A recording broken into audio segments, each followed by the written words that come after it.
Welcome back guys to another video of RoboCNC. I'm Marcel. Today we're going to finish up the drive system of the gantry, the y-axis in my case, of this DIY RoboCNC router build. So let's hop in. So in front of me are a lot of the parts that I'm going to use in this video to build up the gantry, or the y-axis in my case. This is the ball screw, which is an RM2010, 20 millimeters diameter and 10 millimeters pitch. Why I've chosen this one I will talk about later on. Make sure you get the ends machined of this ball nut, because it's not a fun job. So order it just like I show it in the drawing.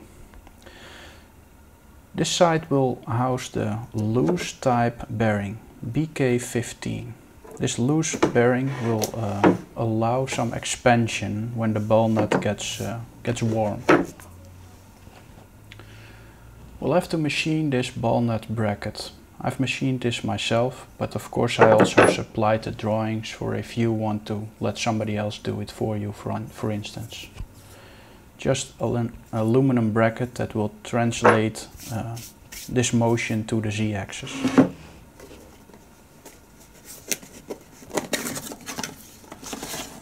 On the driving side of the ball nut, or the ball screw, is this bracket. This is a bracket to mount the motor, the coupler and the fixed bearing. So normally it's used like this to sit against an edge.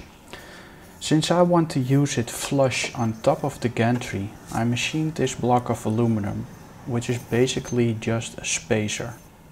If you look at the drawings, with this spacer everything should be flush, but I had to do a small skim cut on this bracket, as you see, the piece that's not black anymore, just to make it really flat. So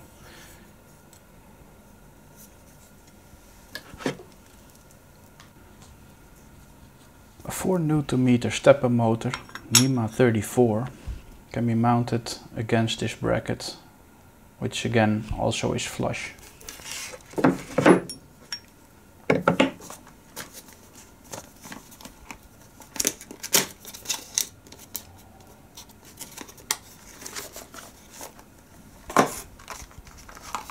On the fixed end we use an FK15 bearing, which are basically two bearings inside there, bearings to get the radial and the axial forces, two angular contact bearings.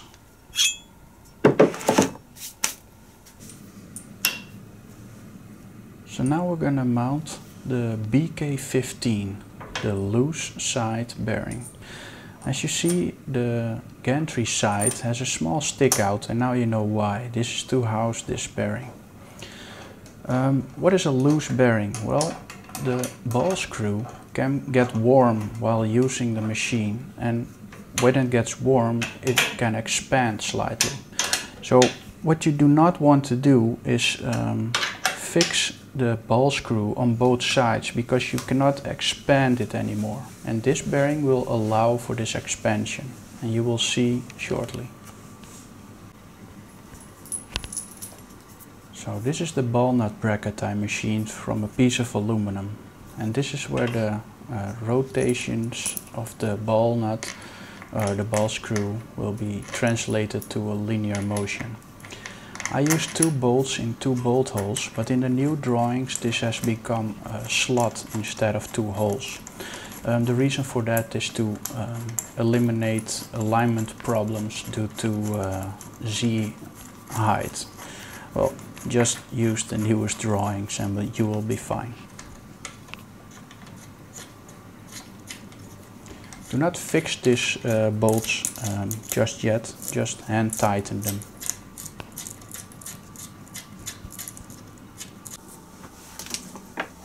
So usually when you buy a ball screw and a ball nut, they come assembled, but in my case I want to rotate the ball nut the other way around.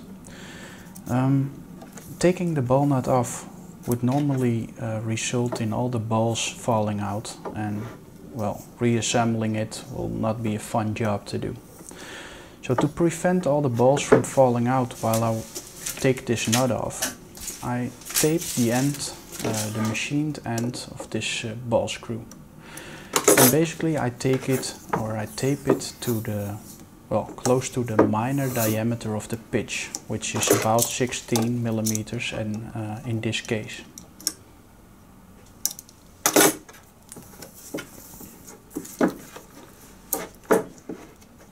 So by doing this I can rotate the ball nut really close to the end, but still I cannot rotate it off the ball screw because the balls will fall.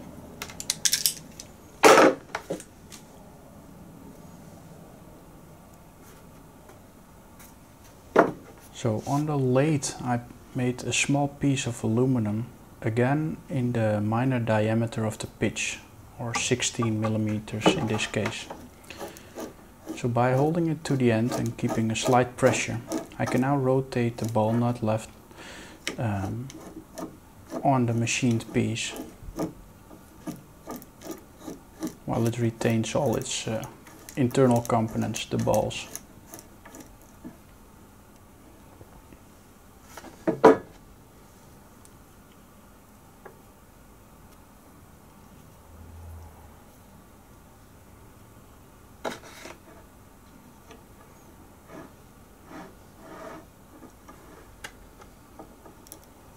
Now keep some slight pressure and find the thread again.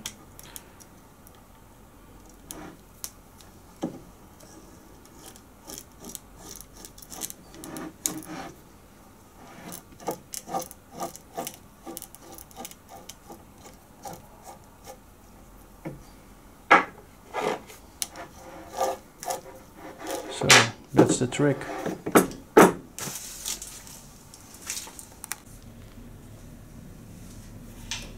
So now the ball nut is on the right way, we can finally place it on the gantry. So it slides in the bracket we just machined, the snug fit, and with 6 bolts it's gonna be held there in, tightly. I'm not gonna bore you by showing you how I thread in all 6 of them.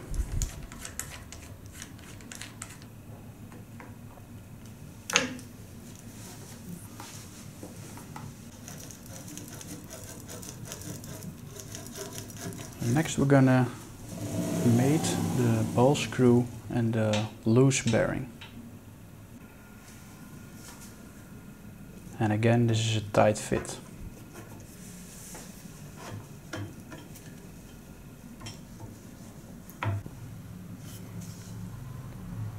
So I use a socket to tap the bearing. Basically I tap the bearing on the ball screw.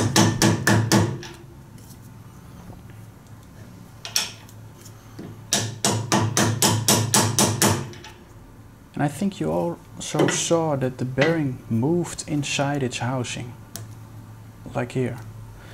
So that's what this is all about. It's a loose bearing. It's just sliding in there freely. So it does do its radial thing, but it does not get any load in axial movement. So if the spindle, the ball screw expands, this bearing can just slide around in its housing freely. Of course we have to prevent the ball screw from leaving the bearing, so that's where the C-clip comes in. So do not forget to order this C-clip with your bearing or with your ball screw. I ordered them with the ball screw since they machined the groove in there also.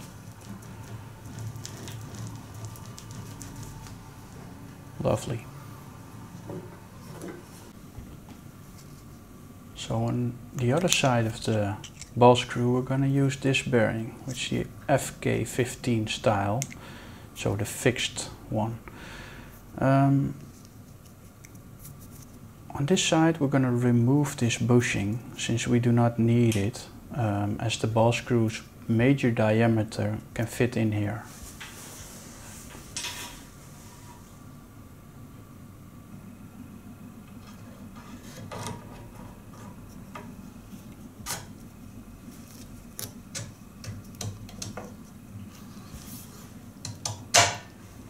So as you hear, it's now mating the inner race of the first bearing, the angular contact bearing, to the lip of this ball screw. On the other side we still have the bushing, and we're going to mount this lock nut. It's a lock nut with a flat side, and one side has a small ring. I'm going to place the ring against this bushing. It's an M12 by 1 lock nut, and normally most people use one of them and then lock the small Allen keys or the small Allen bolts to secure it. I'm gonna place this one with the flat side against the flat side of the other lock nut, and by using 2 lock nuts I can lock them both together without ruining my thread with the Allen wrenches, the Allen bolts. With a pipe wrench, plier and a spanner I can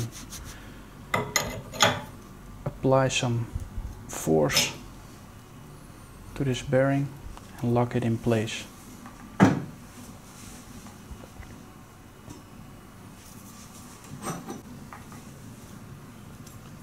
And using a second spanner I lock these 2 lock nuts together.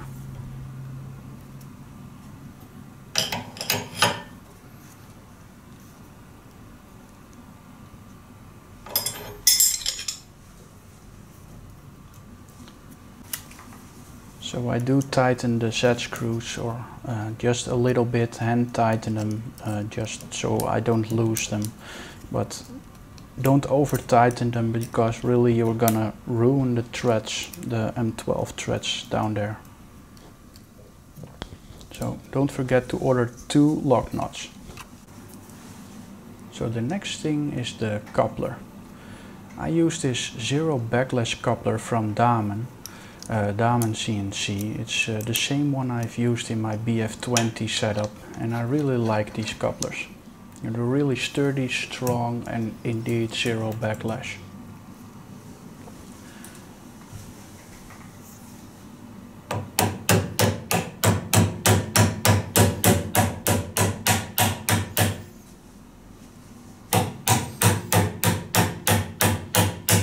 As you can see, I'm tapping it on against the lock nut, which again is a safety measure for the lock nuts to come off.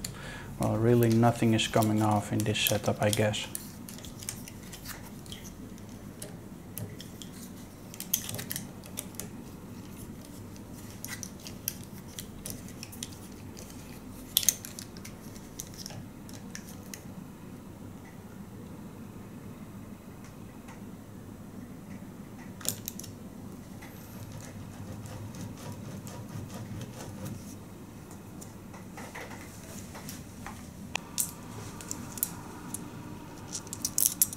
So to mount everything in place on the item profile, we have some item T-slot nuts, type 8 and for M6 threads.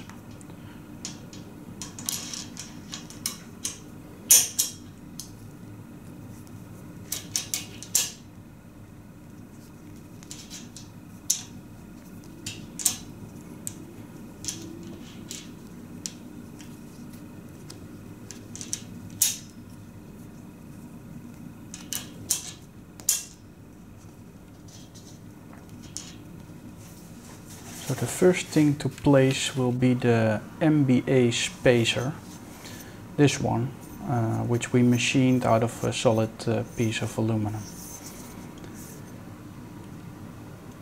And these bolts will be used to place the spacer on the item profile, and these are for mounting the MBA bracket on top of here. In the middle we see two locating pins, which we're not going to use. And this corner is machined to make sure that the Hewin carriage can slide along, since otherwise we would have some interference over there.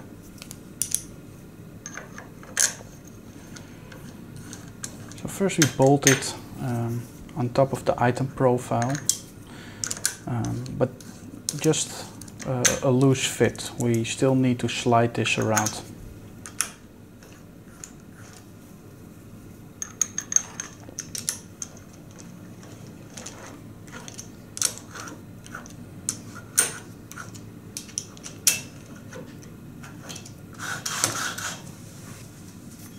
Now it's time for the MBA spacer. So these were the locating pins, but well, I really don't think they add something to this setup, so I left them out. I machined them in the plate, but not gonna use them.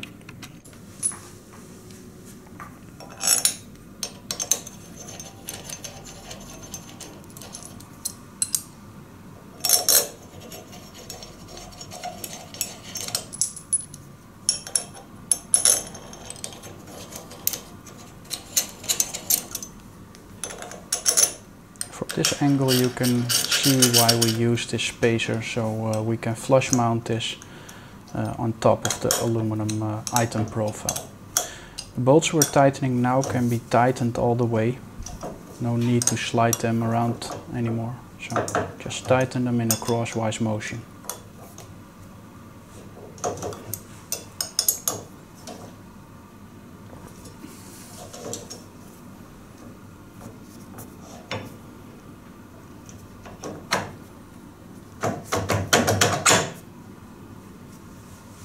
So sliding it on the bearing and bolting it in place.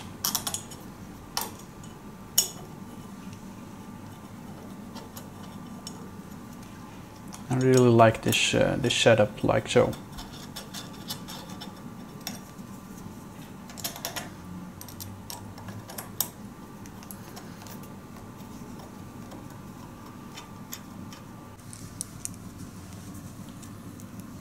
So time for the NEMA 34 stepper motor, which is a 4 Nm motor.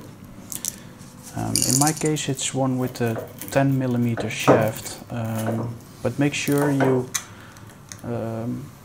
get the right coupler for your motor.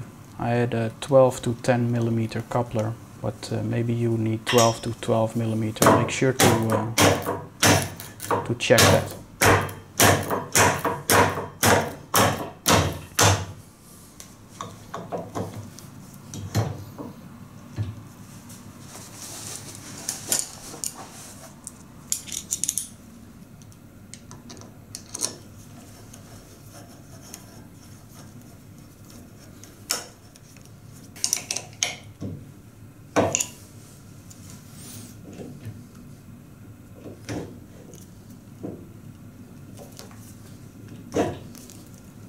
So I make the stepper motor flush to the side, which we can, of course, since the other side has a loose bearing. But this is just for, well, aesthetic reasons.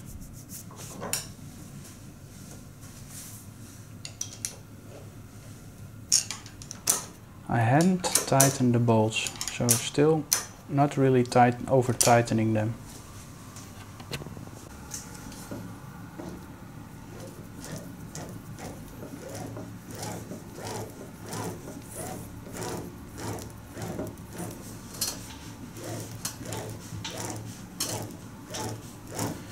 So by hand I move the Z-axis close to its far side, to the loose bearing side.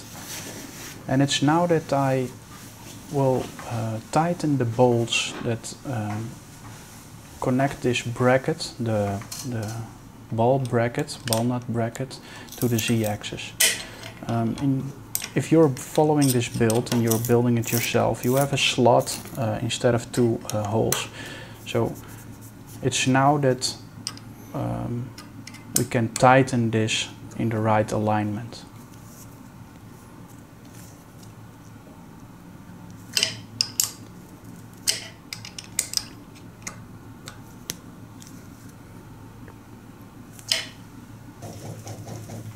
So it's time to rotate it all the way to the Y0 side. Oh, without sliding the bearing out.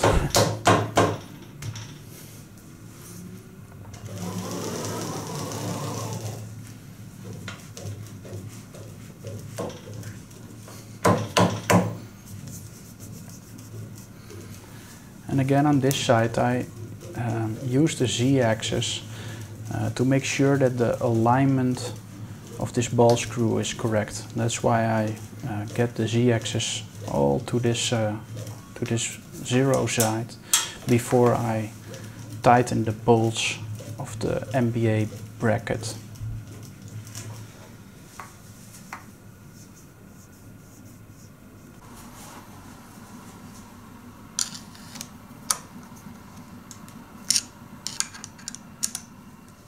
With everything self-aligned, it's time to tighten the bolts.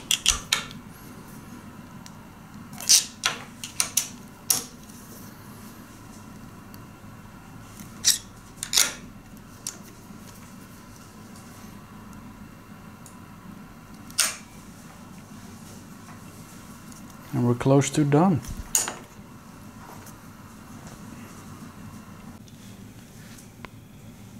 So the last thing to do is this small bracket, a sensor bracket with M12 by 1 thread. The sensor I'm using here is a cheap Chinese knockoff, but the sensor I will be using, and I had not in my possession at the moment I was building this, is the sensor you can see in the bottom of your screen. I do highly recommend to use a good quality sensor instead of these cheap Chinese ones, because well, they suck. So again, using some item profile nuts, we can place this bracket on the item profile. You can just slide it around.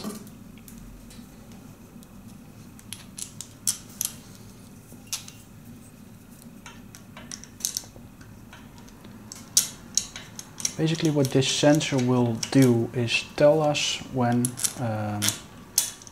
the complete Z-axis, when traveling over Y, is back home. So let's call it Y0. So it detects the Z-axis and then sets the software to 0. I've drilled a small hole in the item profile so I can route the cable through the hollow channel inside this item profile, and this way we really have a clean setup, I think. So guys, that was it for building the Y-axis, basically the gantry of this CNC machine. Small talk about the components and the decisions we made for this machine. Well, if we go over this side, 4 Newton-meters stepper motor. Well, is this enough? Is this, how do you calculate this? Well, I did not calculate it. It's something that's really hard to calculate, since it is a really dynamic system, and the 4 Newton-meters is a holding torque, which is basically doesn't really tell you all that much about its performance while doing its work. So I know this is gonna work because of looking at other machines and my previous machine. So that's why I chose this. So no real scientific calculations went up in this motor. Why do I use this spacer like here and not just put it on the side like the MBA bracket is supposed to? Well, that's quite easy, since on the sides we're gonna mount the drive system for the X motion. So I want this stepper motor to be flush with the side and not stick over, since I really need that space over there, and that's why we use this this spacer. Again, on the bottom of this spacer you see a small machine surface, and that's to accommodate the movement of the heave-in carriages for this the y-axis. Since if we did not machine these, well, they would come against each other. Again, really zero backlash coupler, really like these couplers. Use 2 lock nuts. Can emphasize them enough not to use these set screws to hold your lock nut in place. Really, it's a one-time deal because you're gonna ruin your threads. On this side we have our fixed bearing, which are basically 2 angular contact bearings that are in upside direction. So they do their thing in radial direction, but they also are there to keep the a force in the axial direction. Well, take that into the bracket basically.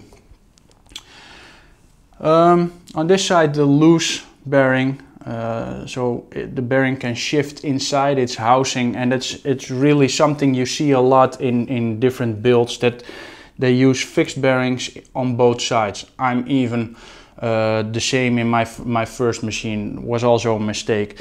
And if this spindle is gonna expand due to use, want, and it cannot expand because it's fixed on both sides, it will flex, and that's when you get some wobbly motion in your spindle and all the problems that will come.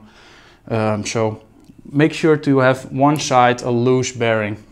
Same on the z-axis. I do not even have a bearing on the bottom side. This spindle is really short, and it's not needed. It's not needed to have a bearing on the bottom. So last decision I made. It's an RM2010, which tells us it's a 20 millimeters of diameter.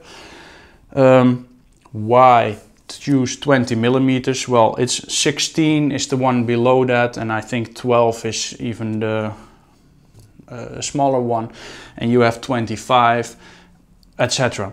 So why not go for the 16? Why not go for the 25, for example?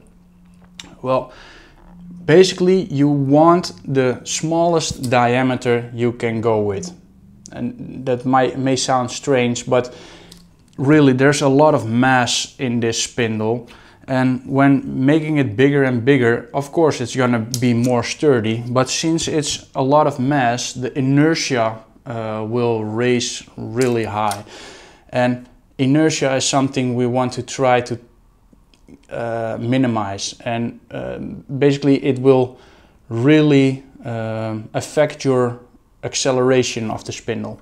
So if you have a really big spindle, the acceleration will be less. So and that's not what we want, because we're gonna lose a lot of machining time when doing so. Okay, why not the 16 millimeter? Well, we have to find a sweet spot. If we take too small of a diameter, we will get wobbly shafts again, because it will rotate fast and then it will flex.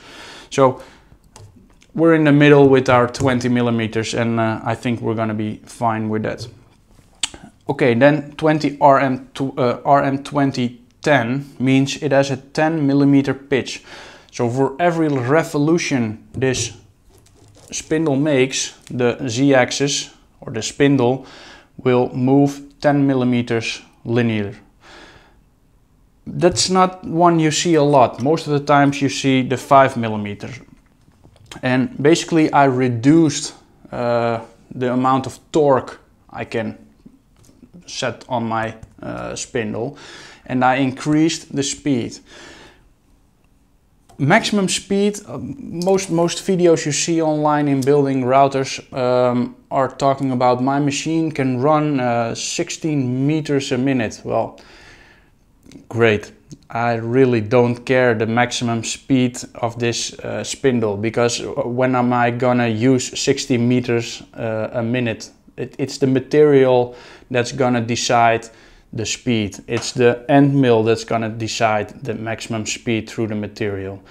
What I do want is a lot of acceleration. I want this spindle to go left and right really fast. I want the acceleration to be as fast as possible.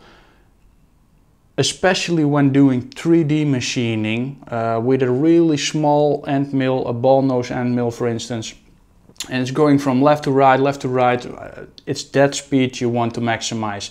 The acceleration and the deceleration, that's where the money is, that's where the time saver is. So that's why I went for a 10mm pitch in this shaft. So I think I have covered now most of the questions that I expect.